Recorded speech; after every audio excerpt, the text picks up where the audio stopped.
Habari gani ndugu zangu wapenzi watazamaji wa Ajira Update. Tunaendelea kupokea maswali na kupeana mawazo mbalimbali kuhusiana na ajira. Tumepokea comment kutoka kwa ndugu yetu mmoja ambaye anahitaji kufahamu kitu. Sasa kama utakuwa na uelewa kidogo kwenye hiyo issue, basi tunaweza tukamsaidia. Kama unaona hapo anaitwa Ibrahim Kobe, anasema, je, kama wamekupigia simu na haukupatikana, je, kuna utaratibu mwingine wa kukujulisha kama umepita?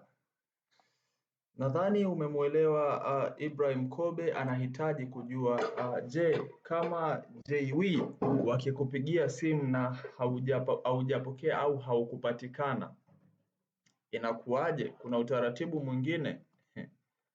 Sasa mimi nitamjibu kutokana na uelewa wangu na kihali ya kawaida kabisa ya kibinadamu. Ndugu yangu Ibrahim, kwangu mimi ninajua kwamba mtu aliye na mambo mengi sana ya kufanya anaweza akakupigia simu, usipopatikana basi anaendelea kuwapigia wengine. Lakini kihali ya kiubinadamu, mtu anaweza akapiga simu usipatikane, akaja kujaribu tena kukupigia baadaye akijua kwamba maybe ni mtandao ulipo ndio unasumbua.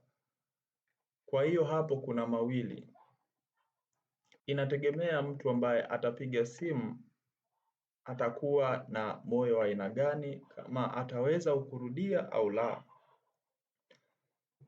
Kwa hiyo hapo ndugu yangu, cha msingi na cha sekondari ni wewe kuwa online kila muda.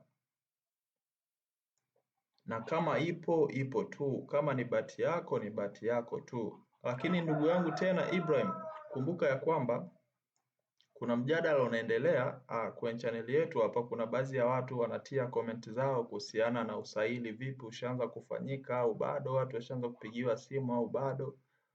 Kwa hiyo jitahidi kuwa unafuatilia kila taarifa ambayo inauploadiwa, maana humu ndani tumo watu wengi tofauti tofauti ambao tunashare ideas. Kwa maana hiyo kuwa aware kabisa na vitu vyote ambavyo vinaendelea, na kama hujabonyeza alama ya kengele au kusubscribe hii channel, basi subscribe na kisha piga alama ya kengele. Chochote kile ambacho watu wa sehemu mbalimbali watapokea, basi tutashare alafu tutadiscuss.